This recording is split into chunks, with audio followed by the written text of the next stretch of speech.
God actually showed up in so many amazing ways and said, I've got you. I have this all under control. You can put your faith and trust in me, and you do not have to fear it.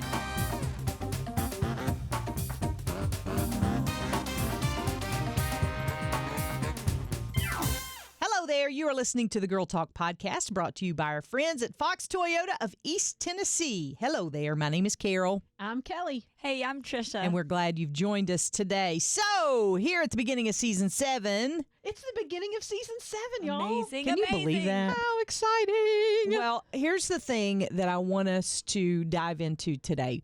We're going to kind of take a look backwards. Okay. Because I think that it's important when you look to the future. It's important to look backwards and see what you've learned. That's going to kind of propel you into a new year. So given the last, I'm going to say 2 years. Yeah. Because it's been a journey. And given the last 2 years, I want to start here. Knowing what you know today, what would you have told yourself about what was coming in 2020 and 2021? Like if we could rewind the clock and, everybody says tell your younger self something. But if you could rewind the clock and tell yourself something when all of this really started, what would that be? Do not turn on the news. True. Don't do it. Yeah, Just go obliviously into 2020. And Yeah.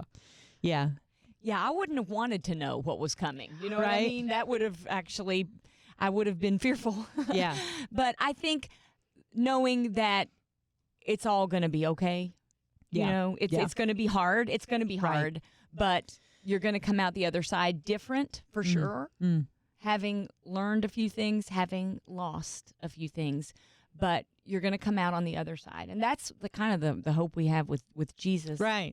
Everywhere, every time and every year. But certainly these last few years, because it was so hard knowing you're going to come out on the other side. Yeah, and I've been struck by the fact that on a normal year, remember back to normal years? On a normal year, we didn't know what was coming. Right. Yeah. So it really wasn't a different place than we've been in before, but somehow it seemed different because of all the pressure and all the decisions you were forced to make and how it was going to affect your kids. And all those things played into it. But the truth of the matter is we never know what the future holds. Right. And that's the same for 2022. Right. Yeah. And that's why we have to feed our faith instead of our fear. And I think that's the thing I would have told myself, that I spent a lot of time wondering, what's next? What's the next thing? Are we going to do this? Are we going to get to do this? Are we going to get? But it made me appreciate some things too. I love that. Feed my faith instead of my fear. Yeah. Because what you feed grows, of course. Absolutely. But I think appreciating the moments, because we don't know what's next. Right. Appreciating this moment right now. Here we are. Yeah. We get to be together. We get to talk right now. And that is a good moment. And that's certainly one thing that these past 2 years have taught me, because you don't know what's next, ever. Yeah, I think one of the other things that's taught me too is that it matters who's in your bubble. That was not a thing we even really thought about, I think, before COVID, when all of a sudden COVID bubble became an actual term that we used. Yeah. And making sure you have people in your bubble and make sure that those people are people you want in your bubble. Right. And those are going to be people who are going to feed your faith and not your fear. Right. So that's probably one of the things I would have told myself, is make sure you keep your bubble focused on Christ. Yeah. Surround yourself with people who love Jesus as much as you do. Yeah. And make sure you're good with that. I don't know if I'm alone in this, but I learned a lot about myself. I've always known I was an extrovert. Always. As I get older. Yes, you are.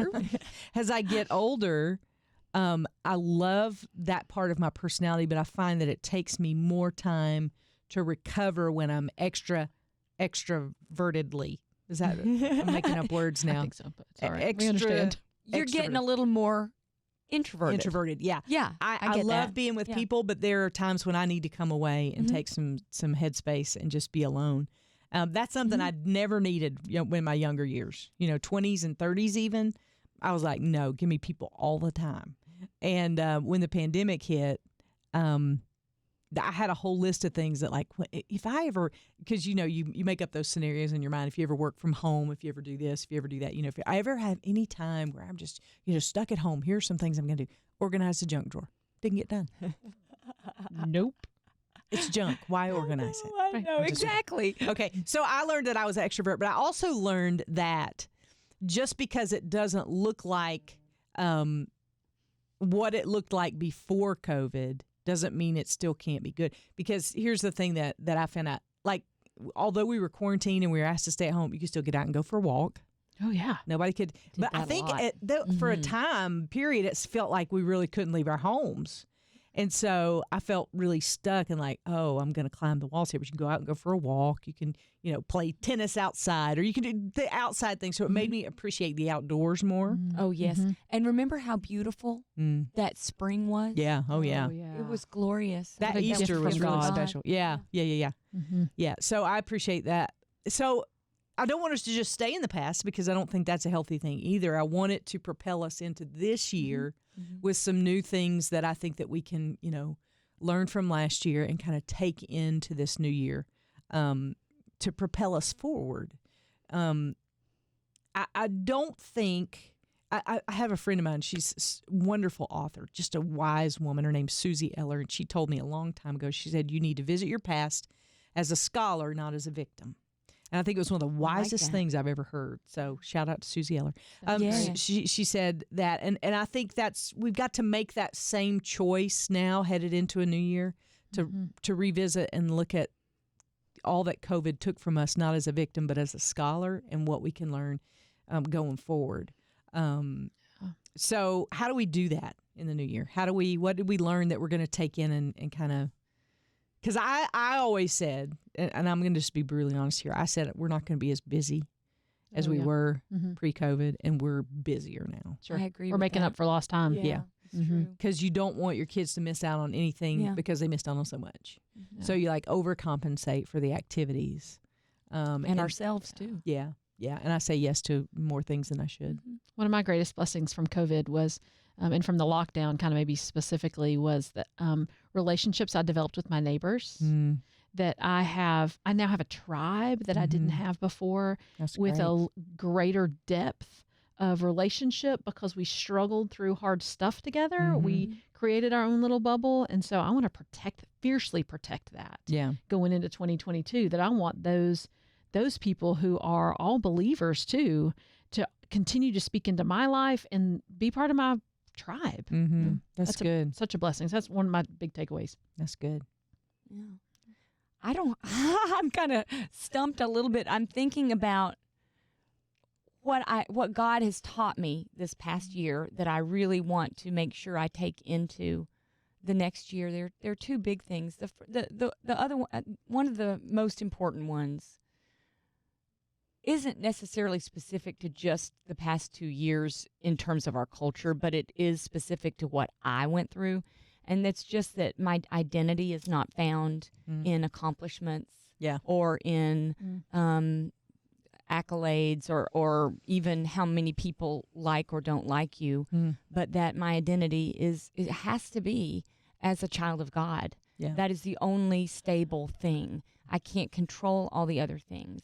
And I don't mean this to sound extra spiritual or anything like that, but that's really been so much of what God's teaching me through crazy things, through here at work, through relationships that I've had on the tennis court, even all. And when God shows you a lesson in more than one area of your life, he's really kind of hammering that point home. Yeah. And he has been teaching me about that, and sometimes have been kind of painful, because when you realize, oh, well, I thought I was okay in this area, or I thought that I would find security in this relationship, and you don't, then you have to go, oh no, my footing is gone, and where can I find security, and where can I find my identity? And it is only in God as a child of God. That is the only thing that is always going to be there. Yeah. I'm so glad you said that, because in a different way, I feel like I learned that just through social media. And I'm not beating up on social media, because I think there are a lot of wonderful things that happen on social media. Sure. We have a Facebook page. Yep. We have Instagram. All that stuff. Good stuff happening. But for me, a people pleaser at my core, it is detrimental to spend a lot of time on social media, just because I don't have the bandwidth to not compare. I don't have the bandwidth to look at your life and say, this is my life, and lay them beside each other and make a better or worse. I can't do that. Yeah. That's one of the things that has come through for me, at least. So I'm greatly limiting my time on social media, if at all. Somebody organized their junk drawer over Probably. COVID. And they put a picture of it, no doubt. A picture of it. Probably. And the rest of us who didn't go. Yeah. Right. Oh. Should have fed. Boo. Should have Yeah. done that thing. And so that for me has been a big takeaway. And I think it's identity, but in a different way. Like, things can change in a moment. I mean, I think that was like some of my friends that, had great losses during COVID. It happened so quick. Like things can happen so fast. And so I think like you, make the most of every day and truly learn from those things, and not, because my tendency is to beat myself up for, I do that on social media and then just do it more or less, but to set a boundary for myself, and to say that's as far as I can go. So that for me, I don't know why I'm getting teary. Because it's deep feeling. Yeah. I mean, this is deep stuff. And I think too, we remember what God has done over the last couple of years too. And I know that always brings tears to my eyes when I think about how God actually showed up in so many amazing ways and said, I've got you. I have this all under control. You can put your faith and trust in me, and you do not have to fear. And that was a great reminder for me throughout all of the last 2 years, and a stark realization that I wasn't putting as much faith in him as I thought I was as a believer, but that he never once let us down. Never once did he get off his throne. Never once did the world stop spinning. I mean, did the world spin out of control? Yeah. He's got it all under control, and he reminded us that many times when he showed up in the last 2 years. Yeah. The world can go crazy, and he is still in control, all powerful. Another thing I've learned this year that I wanted to bring up is the importance of forgiveness. And I know that I mean, again, that sounds kind of general, but true heart forgiveness is, I realize I hold things against people, and I might act like I don't, but God knows my heart. And he's just recently been teaching me about that. You can be nice to someone, but have anger in your heart. And maybe even have a motive, like I'm going to be nice to that person so I can get the thing that I want. Whereas God has been stripping away layers for me and saying, this is what I need you to do now, and showing me that it's for my good. Not just for their good. That's great that it's for their good, but the forgiveness is also for my good. And it's more than an action, it's an attitude and a motive and a heart piece. Yeah, that is so wise. Yeah. I mean, I'm not doing it perfectly. He's just showing it to me. It's funny because I had this situation not long ago where I had this interaction with this person, and I felt rejected, and my feelings got hurt, and I had all these spinning things, and I approached God, on my bed where I pray, and I'm like, okay, God, I need power to deal with this. I need power. I want to stand up, rise up against this, and your power and conquer, right? And I said, give me a verse that I can hold on to. And the verse that he gave me was, be kind and compassionate, forgive just as in Christ God forgave you. I was like, wait, God, maybe you didn't get what I was saying. Yeah. And he's like, no, I got it. I got it. You have to forgive. You got to get it. Yes. Yeah. And then I realized that the power that I was needing was through forgiveness, not against that other person. Man, sanctification is so hard. So hard. Like, should come with Band-Aids. Well, it should. And I think one of the things that COVID, especially the lockdown time, we stripped a lot of that noise away. And so God could really do a work. And in many ways, that was hard. It's hard to be confronted with, hey, Kelly, you're not forgiving that person. You're not dealing with that thing I want you to deal with. And we had lots of time to think about that, and for God do pruning, I think. Is right. And sanctification happened a lot in that in 2020 and 2021. And I hope we're better for it in 2022. Yeah. You know, I hope that we really do take what God did in us and through us over the last 2 years into the next year. I want to be better. I want to be different. I want to be more on fire for Christ. I want to be more forgiving. Right. I think God's going to do something this year. And I feel like he is getting us ready on some level. Part of it was the stripping away. Part of it is the sanctification. Part of it is many, many people I know, good people, have gone on to heaven. And I feel like he's using the people here to kind of get stronger, rise up. I think I don't know what, but I do feel, and he's always doing something. I don't mean to suggest that that's out of the ordinary, but I think, I think this world's wrapping up on some level. And we are all going to be playing a part in this sort of end time work that he's doing. And how exciting is that? Yeah. I mean, the hope and anticipation of getting to see what God is doing and in real time get to see how God is working in our world, right? Is so cool. Yeah. It's very exciting. And I can't wait to see what he's going to do in 2022. Yeah. It's going to blow our minds. Absolutely. It always does. God does. Yeah. Always does. Okay, so I have to ask you because, and I know this is kind of a rabbit trail, but that's what I'm known for. So we like rabbit trails. This was not on the agenda, but I'm going to ask it anyway. Have you guys prayed about a word for 2022? I have not. I have not either yet. Not yet. I'm afraid to. Yeah. I know, right? I'm afraid to pray for a word. You ever get that way? Forgiveness. Wait a minute. Wait. Well, y'all remember I guess it was it last year? Access. You remember access? Oh, yeah. And I was like, I don't want that 2020. word. That was your 2020 word. That's not a fancy word. I don't like it. Yeah. I wanted to give it back. And he showed you how powerfully that word played into your life and your story. And I think it takes a little time. I mean, I hear all sorts of people talk about their words for the year. And for me, I have to get alone and I have to get quiet. Those are my two kind of stipulations for really seeing what kind of pops up. And it'll pop up in several different places is usually how it happens. You know, it's not usually one time. It's like, I get it. You see it at the grocery store. Okay, God. Like, who sees the word access anywhere but me? I mean, nobody sees that word.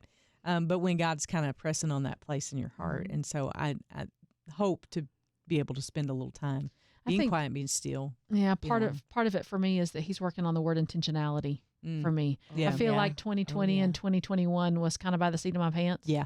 And I think God's saying that. He was like, hey, you were not intentional in your spiritual walk. You were not intentional in a couple of different places. And so you really need to be thinking about being intentional and intentionally developing your spiritual walk, if nothing else. And maybe this is just me and getting older. I don't know. Y'all can speak to this. But I can remember a time in my life where I really felt like my job, not my job, but one of the things that I was passionate about was speaking truth to other people. Mm-hmm. And as I get older, I'm like, I don't need to say a word to anybody else. I just need to speak the truth to myself.